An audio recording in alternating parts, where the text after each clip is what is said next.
Quisiera ahora presentar a Alfredo Arias King.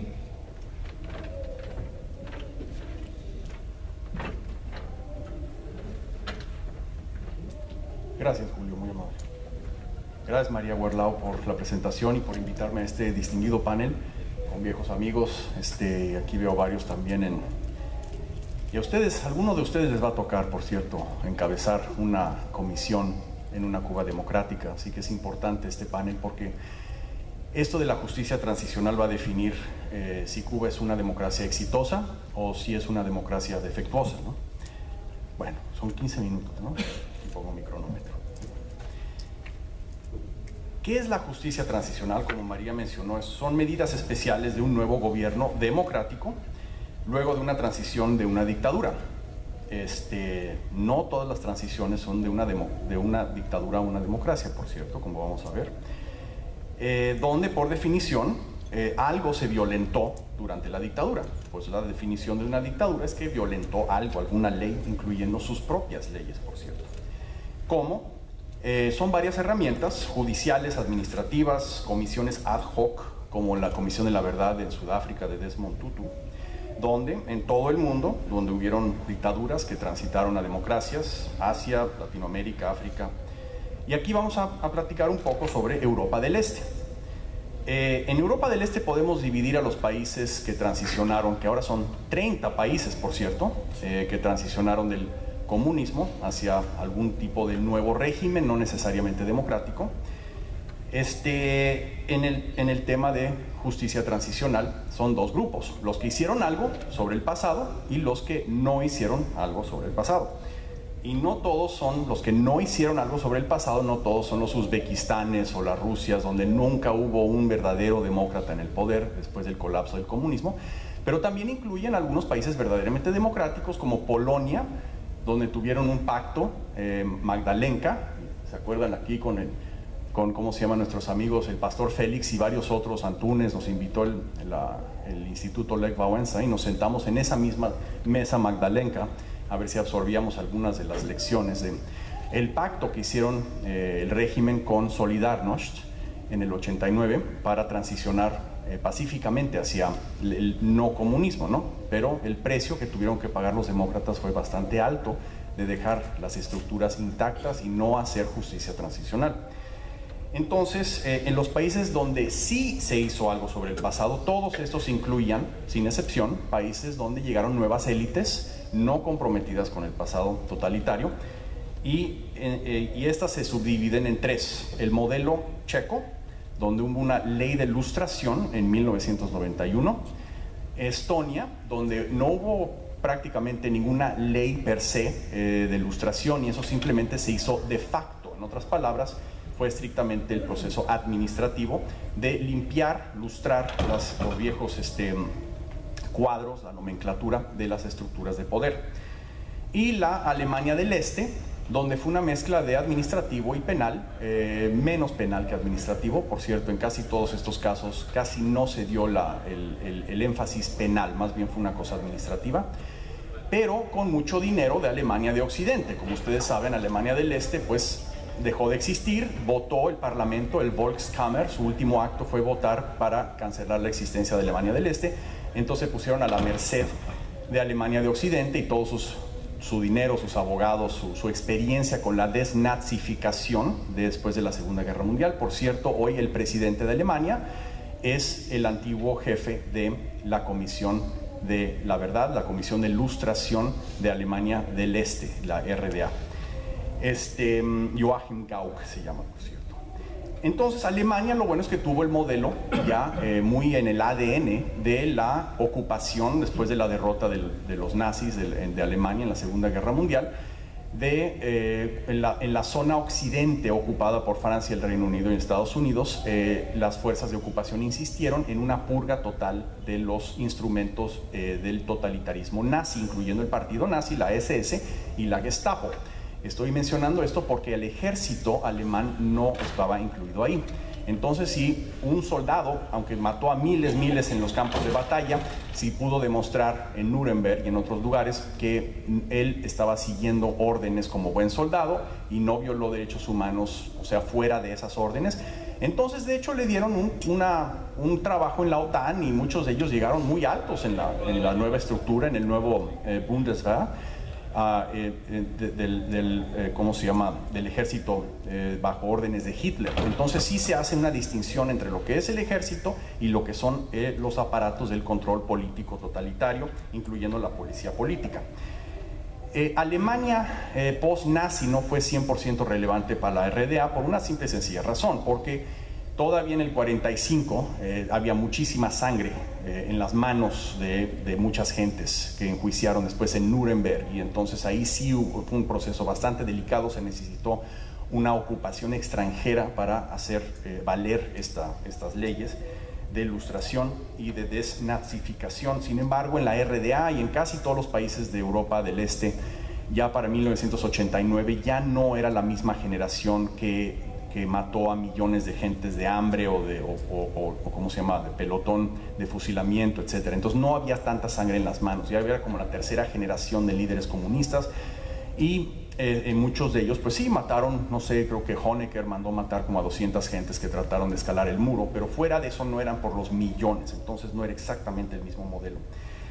En Europa del Este, mi ejemplo favorito de lo que es la justicia transicional estrictamente legalmente hablando fue una resolución de la Corte Constitucional de Checoslovaquia en 1992, que defendió, por cierto, lo que se llama uphold, o sea, hizo valer la ley de lustración que había pasado el Parlamento checo unos meses antes, cuando dijo que es no solo el derecho, sino la obligación, el deber de una nueva democracia defenderse de sus enemigos. En otras palabras, para hacer valer la democracia uno necesita hacer un rompimiento firme con el régimen anterior. Porque ese régimen no solo violaba sus propias leyes, que es algo interesante y paradójico, aunque ellos pasaron leyes dándose muchísimo poder, aún así violaban sus propias leyes, incluyendo la constitución estalinista en la Unión Soviética, etc. Ellos violaban sus propias leyes. Y había mucha evidencia de que en Checoslovaquia, y al igual que varios de estos países, estas estructuras del previo régimen estaban tratando de sabotear al nuevo orden democrático constitucional. Muchas de estas se airaron ahí en la Corte, y la Corte dictaminó que es el deber de una democracia tener su espada y su escudo contra las fuerzas que la quieren destruir para beneficio de un pequeño grupo de gentes. Entonces, ¿cuáles son las consecuencias de no haber hecho una lustración o un rompimiento con el pasado? Pues nosotros nada más tenemos que recordar la ley de hierro de las transiciones. La ley de hierro de los que estudiamos estas transiciones en Europa del Este de las 30 es la siguiente: cuanto más participan el personal del previo régimen, que no rompió con él, que no se arrepintió, que no ayudó a la transición, porque hubieron casos, ¿no?, de gente del previo régimen que sí ayudaron a la transición, pero el grueso de ellos no lo hicieron. Cuanto más participa esta nomenclatura del previo régimen, peor le va al país, y no hay ninguna excepción. Los países más exitosos de Europa del Este son donde se hubo un rompimiento firme, no violento, sino aterciopelado con el previo régimen. Donde no hubo dicho rompimiento y las mismas élites siguieron en el poder, ahí vemos pues las Rusias, los Uzbekistanes, los Azerbaijanes, etc. Y varios híbridos donde pues están en un com si, com sa en medio, ¿no? Entonces, las consecuencias fueron de que, ¿cómo se llama? No solo la reconciliación nacional, no hubo reconciliación nacional. Y eso vemos es como una herida abierta. Todavía lo vemos hoy en Polonia, por ejemplo. No sé si han estado siguiendo al pobre Lech Wałęsa, que lo están tratando de enjuiciar, que lo están acusando todos los días en los periódicos. El héroe de Solidarność. Ahora están diciendo que él ayudó al Partido Comunista, que él espió a la policía secreta. Lo que pasó es que en Solidarność se dividió en varios partidos. Después de la derrota del comunismo, Solidarność entró en una especie de guerra civil precisamente por esta única cuestión: ¿qué hacer con el pasado? Entonces, si ustedes no actúan para hacer algo con el pasado, espérense que su coalición democrática ganadora no solo se divida, sino empiece una guerra fraternal horrorosa que pronto se les van a olvidar que estaban peleando contra los comunistas, ¿no?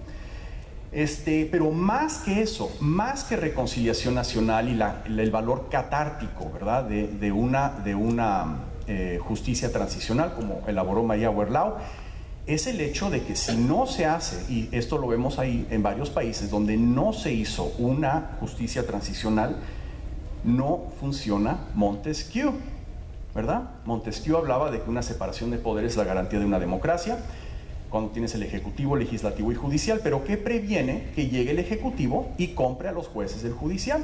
O les diga, pues ¿te acuerdas cuando íbamos con las prostitutas y aquí tengo fotos, así que tú más te vale dictaminar a mi favor en contra de esto? Lo estamos viendo en Venezuela, ¿no? Cuando en la cosa revocatoria el Poder Judicial ha dejado de funcionar en Venezuela.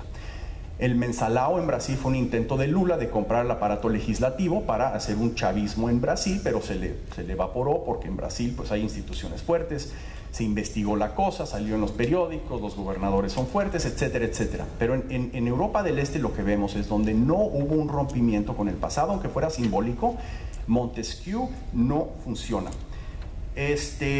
Como dijo nuestro gran amigo Filip Dimitrov de Bulgaria, el Havel búlgaro, que se arrepintió por no haber hecho una ley transicional y por eso regresaron los comunistas a Bulgaria, él dijo: si no rompes con el previo régimen, vives en complicidad con él.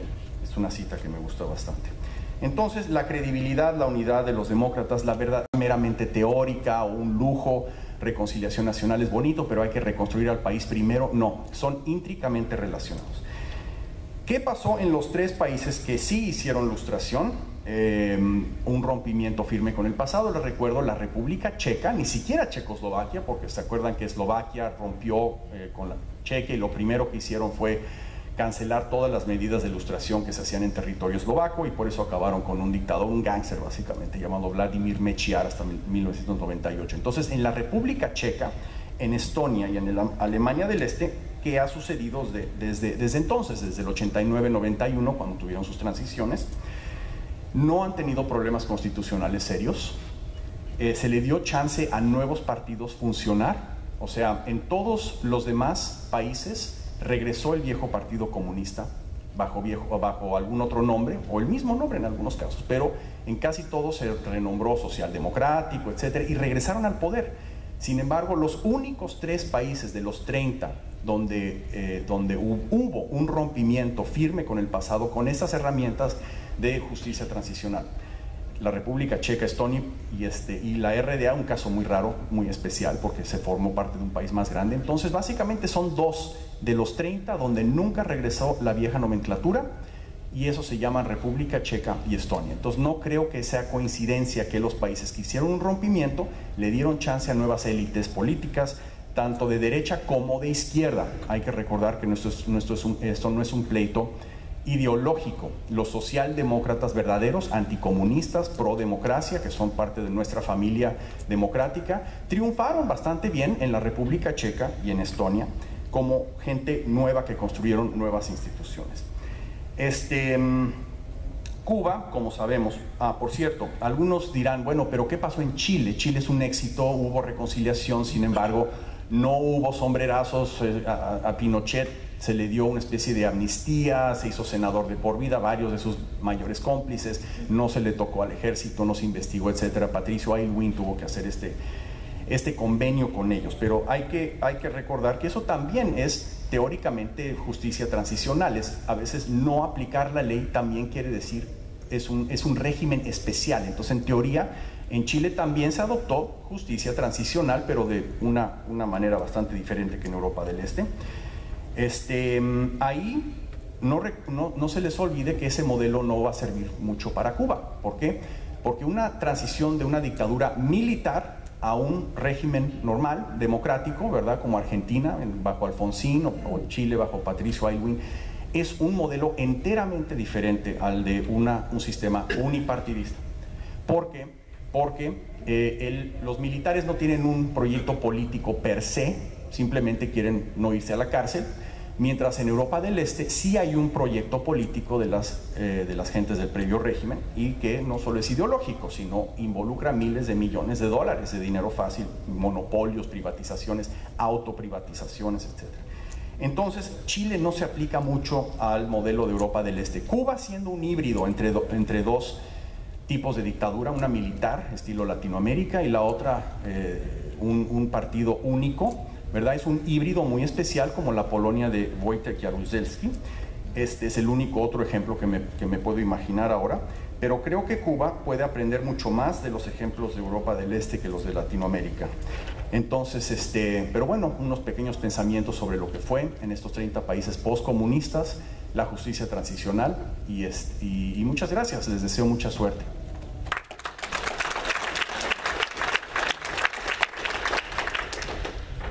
Muchas gracias, Alfredo, por este tour de force de las transiciones hacia la democracia. Me parece fundamental todo lo que hablaste, pero en determinados puntos, la cuestión en la República Checa del juicio al sistema, me parece un factor fundamental, y el punto que estableciste, que hay una diferencia cualitativa, en efecto, entre dictaduras autoritarias y totalitarias. Eso es fundamental. Las secuelas que quedan a nivel de la cultura es muy diferente entre dictaduras como las que han padecido típicamente en América Latina, autoritarias, y las totalitarias de Europa Oriental. El próximo ponente, Enrique García.